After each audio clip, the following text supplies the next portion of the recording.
ती जर नसती तर मी इथे नसतेच, हे मान्य करायला हरकत नाही.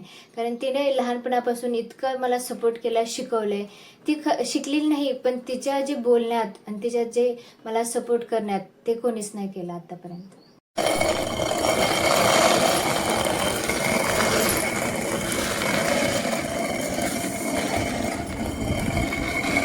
मुलीला शिकण्याची इच्छा भरपूर होती. त्यात थोडं कसं आहे, घरचे म्हणायचे की थोडं शिकू नका, 12वी झाल्यानंतर लग्न करा, असं असं म्हणायचे. घरच्यांची इच्छा नव्हती, तरी मग सगळे म्हणले. तरी सगळ्यांचा विरोध झाला, तरी मी शेवटी सगळ्यांना मुलीच्या प्रोत्साहनासाठी मी थोडं काय म्हणजे भांडण झालं आमचं दोघांचं.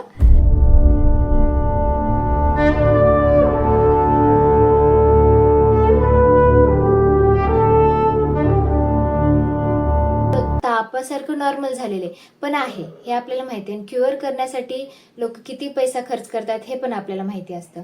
मग मला हे मार्केटमध्ये आणून लोकांसाठी काहीतरी म्हणजे चांगलं करायचंय, जे की त्यांना अफोर्डेबल राहील, त्यांची तब्येत चांगली राहील आणि ते लवकर कमी होईल.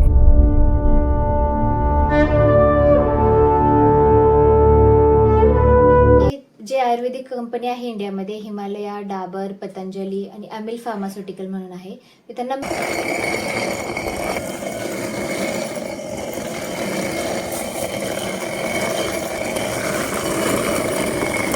मुलीच त्याच्यामध्ये पुढे आहेत, कारण त्यांना आई वडिलांची, कुटुंबाची फार मोठी जाणीव असते.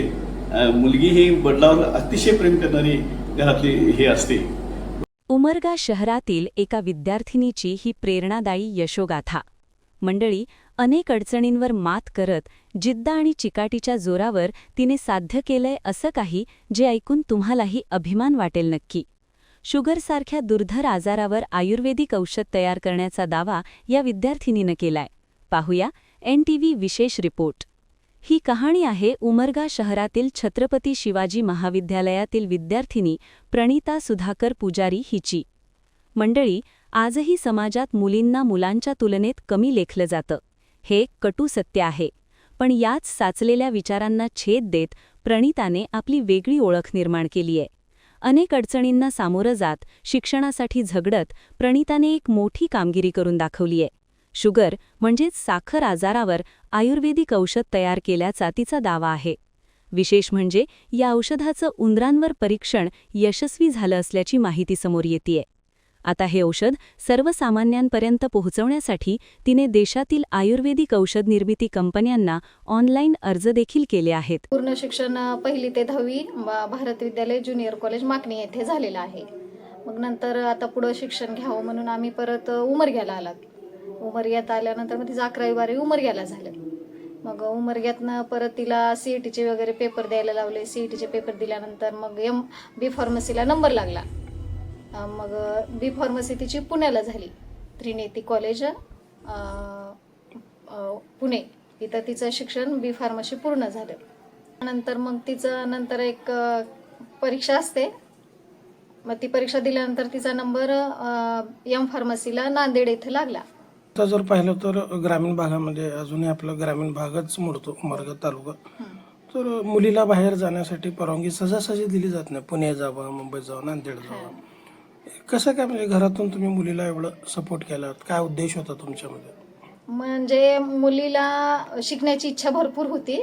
त्यात थोडं कसं आहे, घरचे म्हणायचे की थोडं शिकू नका, 12वी झाल्यानंतर लग्न करा, असं म्हणायचे. घरच्यांची इच्छा नव्हती, तरी मी म्हणायचे एक 2-4 वर्ष आपण शिकू द्यावं, पुढं जाऊ द्या, मुलगी शिकायची इच्छा आहे मुलीला. मग सगळे म्हणले. तरी सगळ्यांचा विरोध झाला, तरी मी शेवटी सगळ्यांना मुलीच्या प्रोत्साहनासाठी मी थोडं काय म्हणजे भांडण झालं आमचं दोघांचं. पण त्यांनी म्हणले बरं तुझी इच्छा आहे, मुलीची इच्छा आहे तर करू दे. मग नंतर CETचे पेपर आले. मग त्यावेळेस ह्यांनाही माहीत नव्हते की CETचे फॉर्म भरायचा आहे वगैरे. पण पोरांना, आजकालचे पोरं आता थोडं मोबाईल असल्यामुळं मुलांना माहिती आहे आणि त्यांची आवड थोडं, कारण मुलीची आवड भरपूर होती, मुलीला शिकायची इच्छा होती. मग तसंच वडीलही तरी प्राध्यापक होते, पण त्यांचा विचार असं थोडंफार कमी जास्त. आता पहिलं खेड्यातले विचार कसे असतात तुम्हालाही माहित आहे. म्हणलं बरं, म्हणलं जाऊ द्या. म्हणलं मग तरी हळूहळू मग 12वीच्या नंतर तिला शिक्षण झालं. मग मुलीची इच्छा होती की करावं. मग नंबर लागला तिचा म्हणून आम्ही घातलो. मुलीचा नंबर ज्यावेळेस सीईटीचे मार्क जास्त पडले त्यावेळेस तिचा नंबर लागल्यामुळं मग मला आता जाऊ द्या पुढं म्हणून घातलो आम्ही. आज ती शिकून एक दुर्धर आजारावर, शुगर म्हणा ज्याला आपण साखऱ्या रोग म्हणतो मराठीमध्ये, अशा आजारावर ती मेडिसिन तयार केलेली आहे आयुर्वेदिक. खरं तर याचं पूर्णपणे श्रेय हे आईला म्हणजे तुम्हालाच जायचं. कसं वाटतं तुम्हाला? आईला जातं म्हणजे कसं आहे, कारण मुलीची इच्छा, तिच्या वडिलाला शुगर असल्यामुळं तिनं ती बघत होती वडिलांचं डॉक्टरला दाखवणं, गोळ्या खाणं वगैरे. म्हणजे तिच्या मनात कधी आलं ही मलाही माहित नाही, पण मुलीला म्हणजे तिनं थोडं वाटलं की बाबा आपण काहीतरी करावं शिक्षणाच्या बाबतीत, म्हणजे पुढं चालून. आणि आता ही शुगर हे सगळं तर आता नॉर्मल झाली आहे. मग तिनंही मला असं काय 4 वर्ष तर सांगितलेली नाही. ज्या वेळेस सांगितले त्यावेळेस आमचाही विश्वास बसला नव्हता की माझी मुलगी आता ह्याच्यावर रिसर्च करते, म्हणजे शुगरवर गोळ्या तयार करते, हे आमचा विश्वास नव्हता. आता कसं वाटतं? मी नंतर तिला प्रोत्साहित करत गेले. आज ते जवळपास म्हणजे त्या यशस्वी झाल्यातच जमा झाल्या, तर तुम्हाला कसं वाटतं? आता हे तिनं यशस्वी झाले ही आनंद तर आहेच आहे. आणि 12वी झाल्यानंतर जसं घरातून आग्रह होता लग्न करा, पण तुम्ही त्याला फाटात देत त्याला शिकवलं म्हणून आज ती इथपर्यंत पोहोचली. हो. कसं वाटतंय आज कॉलेजमध्ये म्हणजे सर्व बाजूनं तिचा सत्कार होत आहे, काय भावना व्यक्त कराल? म्हणजे माझ्याकडे शब्द नाहीत, म्हणजे भावना सांगण्याचा शब्द नाहीत, पण आता आई म्हणून एक वाटते की बाबा माझी आज मुलगी ह्या पदावर येऊन बसली की कारण एवढ्या खेड्यातून म्हणा, कारण कमी शिक्षणाच्या घरातून म्हणा, म्हणजे आज तिनं काय केली हे आम्हालाही सुद्धा कळलं नाही. पण ज्यावेळेस सत्कार झाला ही आनंदाची गोष्ट आहे. कारण तिने एका मोठ्या म्हणजे साखऱ्या रोगावर तिने एक गोळी तयार केली. कारण इतर पालकांना काय संदेश द्याल मुलीच्या विशेष करून? तुम्ही मुलीचं शिक्षण बघा, मुलीला तुम्ही प्रोत्साहन करा, मुलीचे तुम्ही साथ द्या. मुलीला आज आई वडिलांनी साथ दिले तर मुलगी आपली आज कुठेही जाऊ शकते. आणि ज्यावेळेस आई वडिलाचा जर सपोर्ट असला तर बाकीच्या कुण्या गोष्टीची गरज लागत नाही. आपल्या मुलावर आपण विश्वास ठेवणं हे लय गरजेचं आहे. प्रणिताच्या यशामागे तिच्या आईचं म्हणजेच सौभाग्यशाळी पुजारी यांचं मोठं योगदान आहे. मुलीच्या शिक्षणासाठी सतत प्रोत्साहन आणि पाठिंबा दिल्यामुळेच आज ती इथपर्यंत पोहोचू शकली, हे तितकंच खरं. नेमकं तू ही गोळी म्हणजे मेडिसिन टॅबलेट तयार करावं ही तुझ्या मनामध्ये संकल्पना कसं काय सुचली? मला म्हणजे रिसर्चमध्ये अगोदरपासूनच इंटरेस्ट आहे. हां. मग जेव्हा माझ्या पप्पांना त्रास होत होता जास्त लॉकडाऊनमध्ये, बाबा की चक्कर येणं सारखं, त्यांना जेवण पण जात नव्हतं, जेवलं तरी मग त्यांची शुगर वाढायची असं होत होतं. मग ते दवाखान्यात जायचे पण काही म्हणजे असं इफेक्ट तर येतच नव्हता आणि त्यांना त्रास होत होता. मग त्यांनी काय केलं, जे म्हणजे त्यांच्या ओळखीचे होते असं डॉक्टर वगैरे होमिओपॅथिकच होते, मग त्यांनी काय केलं की तुम्ही हे हर्बल जे आहे पावडर होती, त्यांची टॅबलेट नव्हती, मग पावडर घेतलेलं. मग त्यांचं फक्त 1-2 महिन्यातच शुगर कमी झाली आणि चक्कर, मेन तरी त्यांची चक्कर होती ना तर ते कमी झालेली चांगली बऱ्यापैकी. जेवण पण ते व्यवस्थित करत होते आणि त्यांच्या मग ते वजन पण चांगलं वाढलेलं. मग तिथून मला लक्षात आलं की हर्बल हे जे असं आपण आहे ते साईड इफेक्ट्स राहणार नाहीत, लोकांना अफोर्डेबल पण राहणार आहे आणि त्यांना इफेक्ट चांगला पडेल त्यांच्या बॉडीवरती. केमिकलमध्ये थोडंसं स्वेलिंग होती, परत आहेत काहीतरी साईड इफेक्ट. मग आपण जर हर्बल केलं तर ह्या गोष्टीवर आपण मात करू शकतो. त्यामुळं मी हे तेव्हापासूनच विचार करत होते की मला काहीतरी नवीन करायचे. मी तेव्हापासून माझी जर्नी स्टार्ट केली. म्हणजे त्यावेळेस तू कितवीला होतास? मी डिग्रीला होते, फर्स्ट इयरला. अच्छा. 2019 मध्ये लागले. अच्छा. आणि रात्र दिवस कधी जायचं ते समजत पण नव्हतं, कारण मी खूप जर्नल्स, कारण आपल्याला रिसर्च करतोय तर आपल्याला काहीतरी माहिती पाहिजे. मग मी असं लगेच हे करू शकत नव्हते.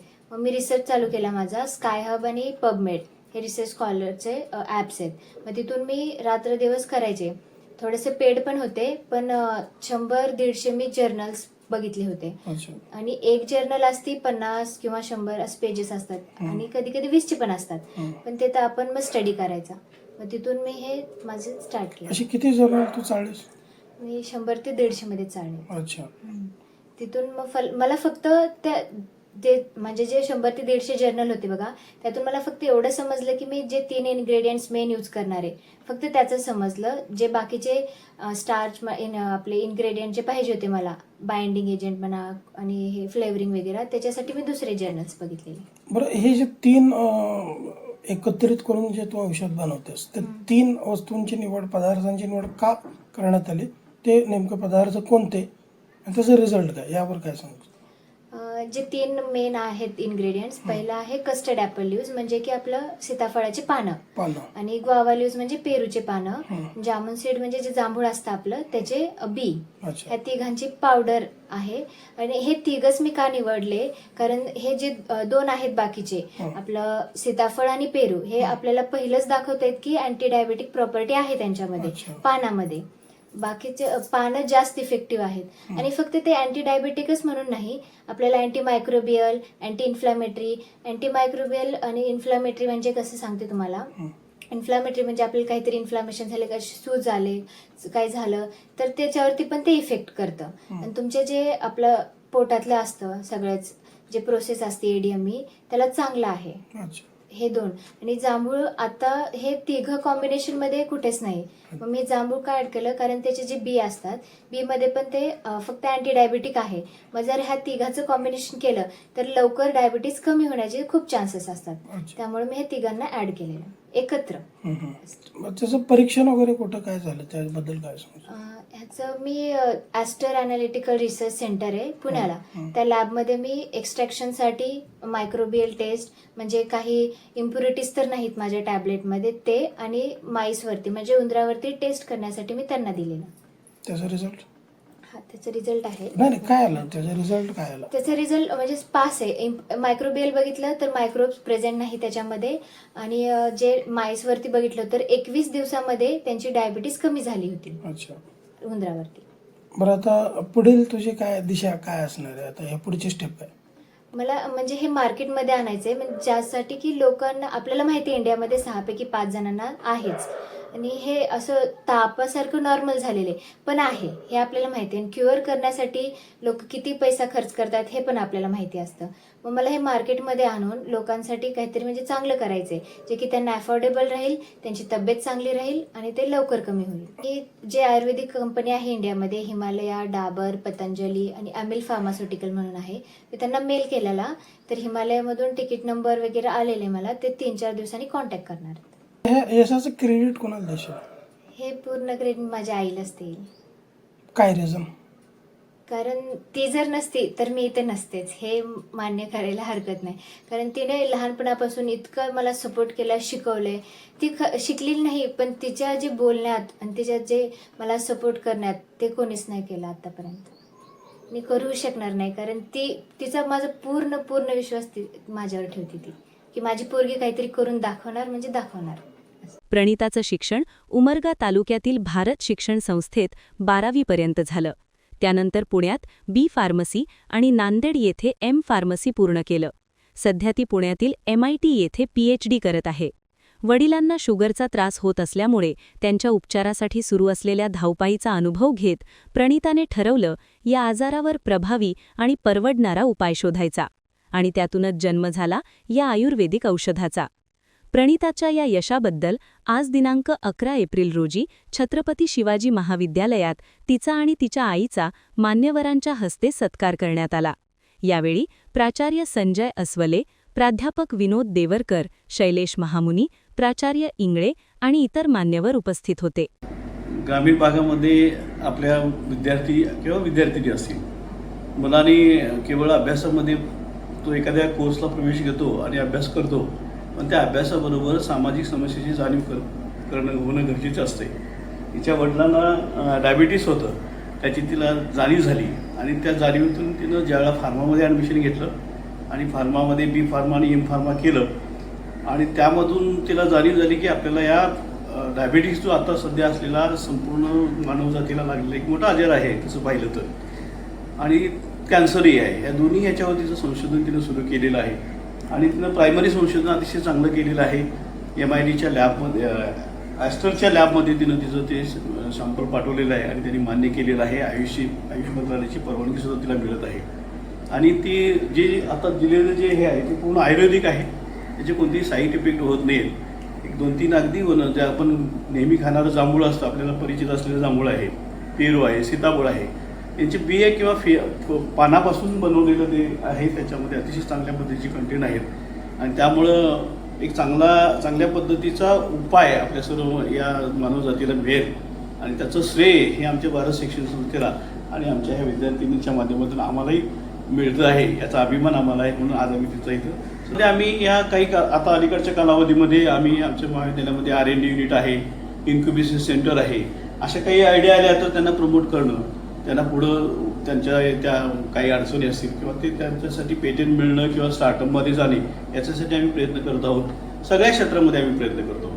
त्यामुळं आजकाल ही गरज आहे की या AIच्या क्षेत्रामध्ये किंवा या आपण जे काही स्टार्टअप आहे किंवा इन्क्युबेशन आहे, ही जी आता संकल्पना आलेल्या आहेत, या संकल्पना शिक्षण क्षेत्रामध्ये नवीन संकल्पना आलेल्या आहेत आणि त्याला प्रमोशन आम्ही करत असल्यामुळे असे अनेक विद्यार्थी आमच्याकडून पुढे जातात.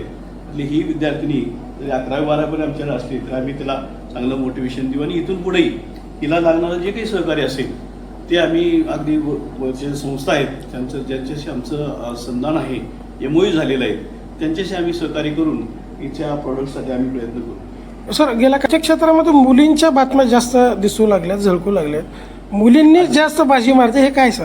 महात्मा फुले यांची आज जयंती आहे आणि जयंतीच्या निमित्तानं मला सांगायला आनंद वाटेल की स्त्री शिक्षणाचे ते पुरस्कर्ते होते म्हणून सावित्रीबाई फुलेंना त्यांनी पहिल्यांदा शिक्षिका बनवले म्हणून आज खऱ्या अर्थानं शिक्षक दिन आहे म्हणायला हरकत नाही. आणि 33% आरक्षण जे मिळालं ते सर्व श्रेय हे जातं त्या महात्मा फुलेनं जातं. त्यांनी 33% पर्यंत आणून ठेवलं. आज 50% महिला आमच्या बरोबरीनं आहेत, उद्या 70% पण जाणार आहेत. वर्गामध्ये संशोधनामध्ये सर्व क्षेत्रामध्ये बघितलं तर 80% मुली असतात आणि 20%च मुलं असतात. आणि म्हणून महात्मा फुलेंची जी सावित्रीबाई फुलेंनी दिलेली देण ही अतिशय श्रेष्ठ ठरली असं मला वाटतं आणि भविष्य काळात या मुलीच आमच्या पुढे जातील, मुलांच्या पुढे जातील. तरी सुद्धा आम्ही मुलांना त्यासाठी प्रवृत्त करतो आहोत, पण जास्तीत मुलीच त्याच्यामध्ये पुढे आहेत कारण त्यांना आईवडिलांची कुटुंबाची फार मोठी जाणीव असते. मुलगी ही वडिलांवर अतिशय प्रेम करणारी घरातली हे असते. नक्कीच जिद्द, मेहनत आणि आईच्या पाठिंब्यामुळे प्रणिताने साध्य केलेलं हे यश इतर मुलींसाठी प्रेरणादायी ठरतंय. अशाच सकारात्मक बातम्यांसाठी पाहत रहा NTV न्यूज मराठी वृत्तवाहिनी. आणि आजच्या या कहाणीतील प्रणितीची जिद्द व तिच्या आईचं आपल्या मुलीला उच्च शिक्षित बनवण्यासाठी समाजाशी झालेली वैचारिक झुंज यावर तुमच्या प्रतिक्रिया नक्की कमेंट्स करा. प्रतिनिधी सचिन बिद्री, उमरगा, धाराशिव.